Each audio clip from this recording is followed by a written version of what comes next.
스토리텔러 김 작가의 텔러 여러분 안녕하십니까?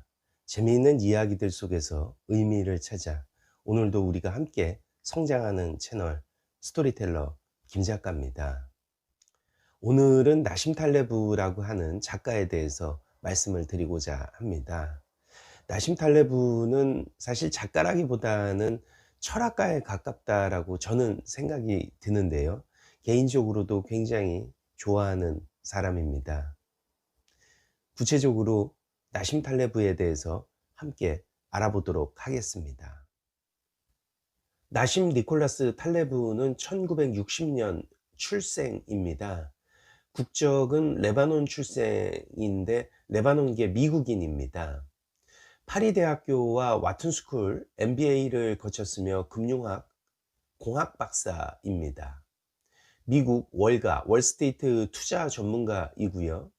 그래서 이 저자의 책들을 읽다 보면 여러 곳에서 월가의 문제점과 주식 매매의 허상 등에 대해서도 많은 언급이 되고 있습니다. 나심 탈레브는 인세르토라고 하는 시리즈 5권의 책을 냈습니다.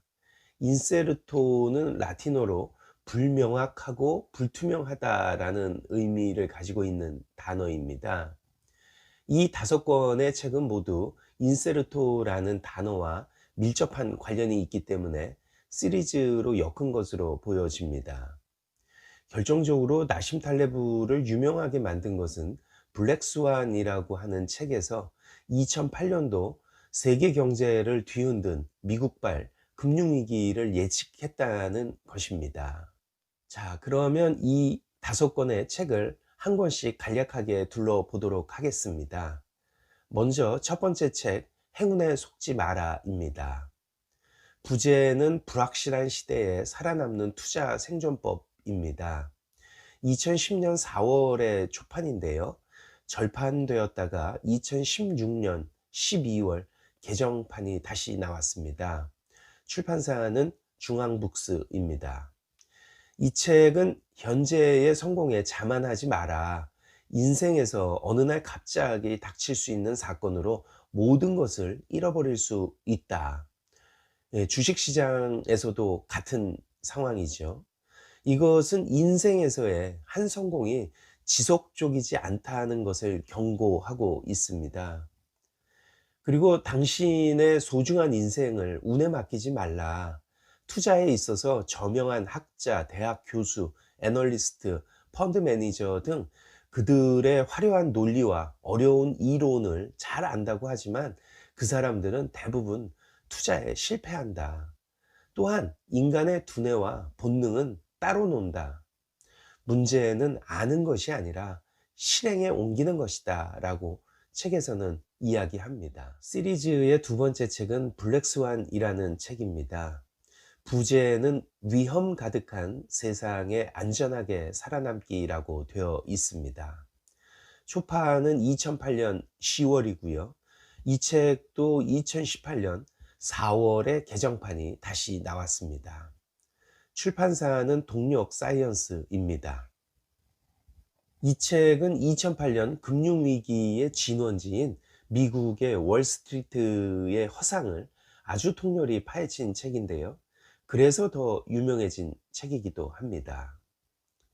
블랙스완은 검은 백조처럼 있을 수 없는 일을 의미하고 있습니다. 과거 경험으로는 예측할 수 없는 아주 극단적이고 예외적인 현상, 지금의 코로나 같은 상황을 말하겠죠.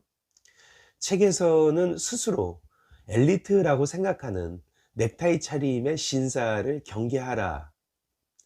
또 우리는 우리가 모른다는 사실을 모른다. 우리 인생 자체가 이례적인 사건이므로 블랙스완은 앞으로도 계속 이야기되어야 할 중요한 개념이다 라고 말하고 있는데요. 과거의 블랙스완이라고 한다면 9.11 사태라든지 월가의 금융위기 등이 있었지만 작금의 상황도 코로나라는 블랙스완을 우리는 현실로 경험하고 있으니 나심 탈레브가 더 대단해 보입니다. 세 번째 책은 블랙스완과 함께 가라입니다. 책의 부제는 위험 가득한 세상에 안전하게 살아남기입니다. 이 책은 작고 얇은 책으로 잠언집 형식으로 된 책인데요. 초판은 2008년 10월이고 출판사는 동력사이언스입니다. 이 책에서 제가 마음에 담고 있는 내용을 몇 개 말씀드리겠습니다. 진심으로 아니오라고 말하고 싶다면 아니오를 2번 말하지 말라. 남의 상식 부족을 비난하는 것, 그 자체가 상식 부족이다.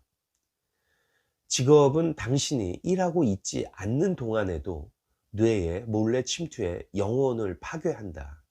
직업을 신중하게 선택하라. 우리에게 가장 두려운 반대자는 우리 자신이다. 아무런 위험 부담을 지지 않고 예측을 하거나 의견을 제시하는 자는 수상하다. 네 번째 책은 안티프레질이라는 책입니다. 부제는 불확실성과 충격을 성장으로 이끄는 힘이라고 되어 있습니다. 초판은 2013년 10월이고요. 출판사는 와이즈베리입니다. 이 책은 블랙스완보다 늦게 발간이 되면서 블랙스완에 나오는 생각을 자연스럽게 뒷받침하고 있지만 실질적인 결론은 이 책이라고 할 수 있겠습니다. 블랙스완은 사건을 중심으로 이야기하지만 이 책은 이론을 전개하고 있기 때문입니다. 기본적으로 안티프레질은 프레질의 반대말, 반대 개념인데요.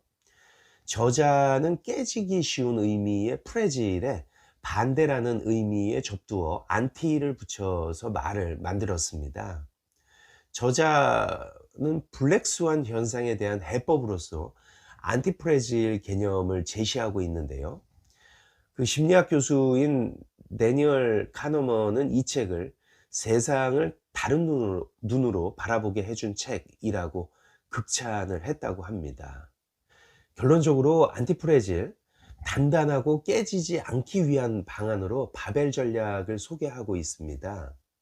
이는 통계학 용어에서 사용하는 표현으로는 롱테일 이론과도 상통하는 이야기인데요. 이는 평균값과 거리가 먼 극단적인 통계값을 말하고 있습니다. 우리는 살아가면서 항상 평균, 중앙값을 집중적으로 선택 기준으로 판단하는데요. 바벨 전략은 발생 확률이 현저히 낮은 양쪽 끝, 그러니까 바벨의 무게가 실리는 양쪽, 양극단을 중앙값과 잘 조합하는 이원적인 전략을 세워야 한다라고 이야기하고 있습니다. 나심 탈레브의 인세르토 시리즈의 마지막 5번째 책으로 스킨 인 더 게임이라는 책입니다. 부제는 선택과 책임의 불균형이 가져올 위험한 미래에 대한 경고라고 되어 있습니다. 초판은 2019년 4월이고요. 출판사는 비즈니스 북스입니다. 스킨 인 더 게임은 자신이 책임을 안고 직접 현실 문제에 참여하라는 뜻을 가진 용어입니다. 그러므로 이 책의 근본적인 주제는 자신의 핵심 이익이 걸려 있는 사람이 직접 그 일에 관여해야 한다. 즉, 책임지는 사람이 판단해야 한다라는 말입니다. 이 책에서 제가 마음에 드는 문구는 이렇습니다. 자유는 리스크를 수반한다. 자유라는 선택에 책임을 져야 한다. 자유는 결코 자유롭게 얻을 수 있는 것이 아니다. 현대 사회에는 아무런 위험도 짊어지지 않는 사람들이 정책을 결정하고 그 결과가 낳는 피해는 고스란히 사회에 부담되기 때문에 매우 심각한 문제다. 리스크를 전달하는 방식으로는 아무것도 배울 수 없다. 어떠신가요? 나심 탈레브가 25년에 걸쳐서 쓴 5권의 시리즈 책을 말씀드렸습니다. 경제학자라기보다는 저는 나심 탈레브는 철학, 그래서 이 책들도 철학서적에 가깝다라고 생각이 드는데요. 물론 나심 탈레브는 책에서 본인의 책들은 에세이다라고 이야기를 하고 있습니다. 혹자는 나심 탈레브를 괴짜라고 혹평을 하기도 하는데요. 제가 보기에는 굉장히 도덕적으로도 철학적으로도 감성적으로도 마음을 울리는 깊이 있는 책들이라고 생각이 됩니다. 지금까지 재미있는 이야기들 속에서 의미를 찾아 우리가 함께 소통하며 성장하는 스토리텔러 김 작가였습니다. 감사합니다.